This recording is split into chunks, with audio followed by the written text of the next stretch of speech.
Ibihe byiza mwese mukomeje kurikirana Ndizino urubuga rubanyurizaho amasomo y'umuziki, inama ndetse n'ibindi byose byerekeranye n'umuziki. Impamvu eshanu zituma kuririmba bikubera byiza, cyangwa se impamvu kuririmba ari ngombwa mu buzima, impamvu kuririmba ubikeneye. Izo mpamvu zigera muri eshanu, wabyanga wabyemera kuririmba urabikeneye. Ikintu cya mbere nuko kuririmba bigabanya stress. Kuririmba bigabanya stress. Hari umuntu ugiye kuvuga ngo kandi ngiye ngo stress ngo ndirimba zikanyica, hoya rwose. Ukuvuga ngo iyo uririmba umubiri usohora ibyo twita endorphins, cyangwa se ubwo burozi bwitwa endorphins butuma endorphins no kuvuga ngo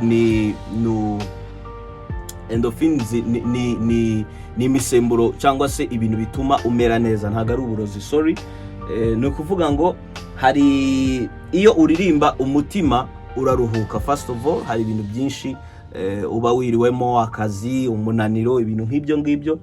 Rero no kuvuga ngo niyo mpamvu kuririmba ari ngombwa. Kuririmba mu rugo, kuririmba mu modoka cyangwa mu rusengero, no kuvuga ngo bikurura amahoro. Niyo mpamvu uzabona abana wenda aribo babikunda cyane, cyaba mama aribo babikunda cyane, ugasaba wenda abagabo wenda baraza ari ubwanyuma. Ariko mu by'ukuri kuririmba biraruhura. Uwo musemburo wa endorphine utuma wumva wishimye, utuma wumva umeze neza. Yes, ni ukuvuga ngo iyo ni impamvu ya mbere ugomba kuba rwose wabyiga, cyangwa se ukaba wabikora rwose. Kuririmba ni byiza. Hanyuma ikindi kintu byongera confidence. Kuririmba bura byongera confidence, ariko cyane cyane mu gihe ari kuririmba imbere y'abandi bantu, cyangwa se kuririmba imbere y'abantu bituma utsinda ikintu cy'ubwoba, bigatuma uvuga neza, ukiyizera. Yes, kuririmba bikreya ijwi ryawe kuba rya soundinga neza, umuntu yakumva kumva ko ijwi ryawe rimeze neza, ridafite amakaraza, ridafite iki, kandi akumva ko ari ijwi rifite imbaraga, rifite na autorité. Yes, abaririmbyi barabizi, cyangwa se niba hari abo mugiye muzi b'abahanzi, mujya mwumva ukuntu bavuga speech, kumva aravuga nta gutinya naki, ari imbere y'abantu. Yes, ugatsinda ubwoba, ugatsinda ikindi, ukavuga neza ndetse no kwiyizera. Yes, niba rero washidikanyaga ku byo kuririmba ukavuga se ubundi byamarira iki, ibyo rwose byakikumarira, kandi mu buzima birakenewe ahantu hariho hose. Yes, ni ukuvuga ngo hari indi mpamvu ya gatatu. Impamvu kuririmba nanone ari byiza nuko bituma uhumeka neza. Kuririmba bituma uhumeka neza. Kuririmba no kuvuga bigutoza guhumeka neza, gukoresha icyo twita diaphragma.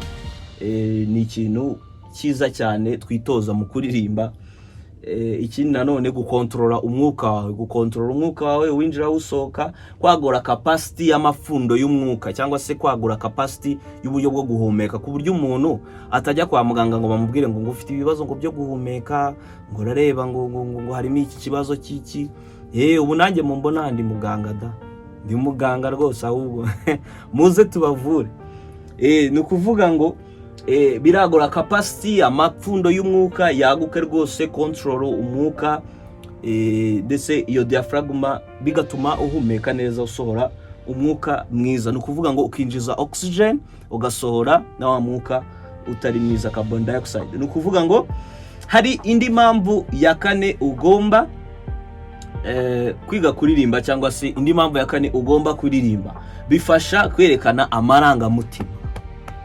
Kwerekana amarangamutima. Abantu benshi bafite ibyo batabasha kuvuga. Ni ukuvuga ngo mu 1994 mu Rwanda habaye jenoside yakorewe abatutsi. Yes, ni ngombwa ko tubivuga nk'abana b'u Rwanda, tukaba twabivuga kugira ngo n'abandi bazadukomokaho bajye bagenda babimenya. Nubwo ngewe ndi mutoya, ariko aya ni amateka yacu, tugomba kuyavuga. Ni ukuvuga ngo hari ibintu byinshi ushobora kuba ubitse muri wowe.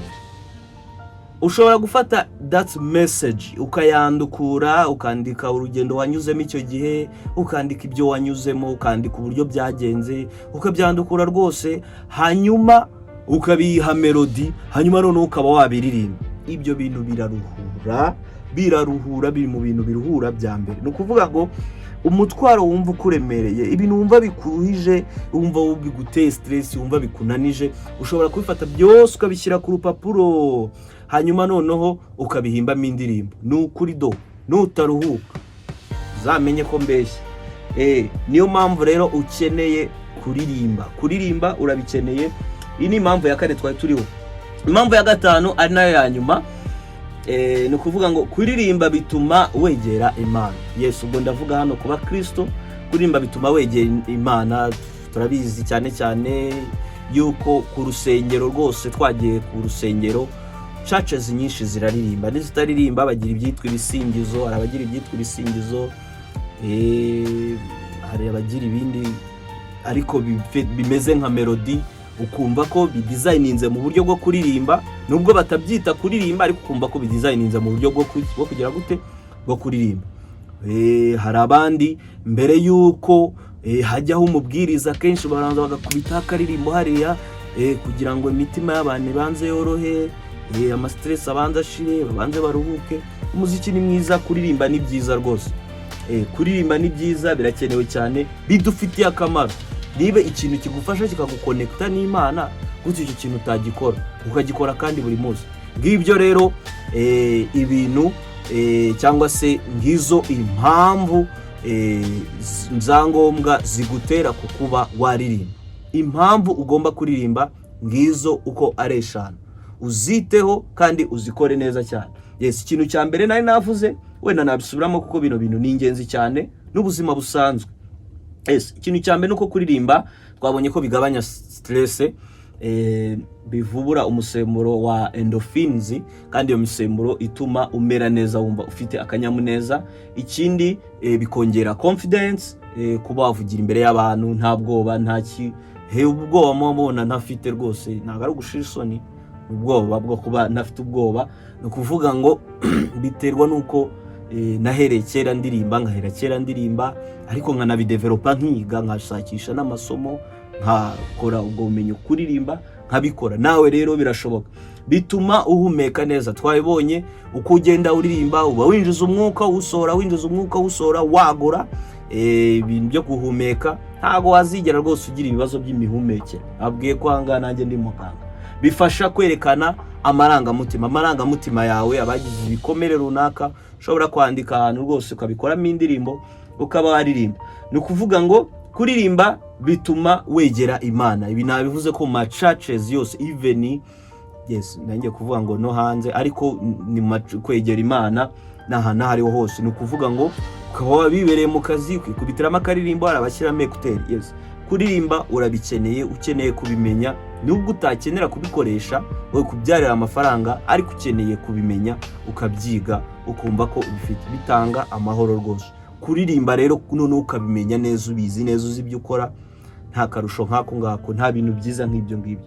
Kwino rero muri ndizi note tugufashe. Wifuza kuba waba umwe mu banyeshuri, ushobora kunyandikira kuri nomero kuri description, aba nagufasha mukomeze kugira ibihe byiza.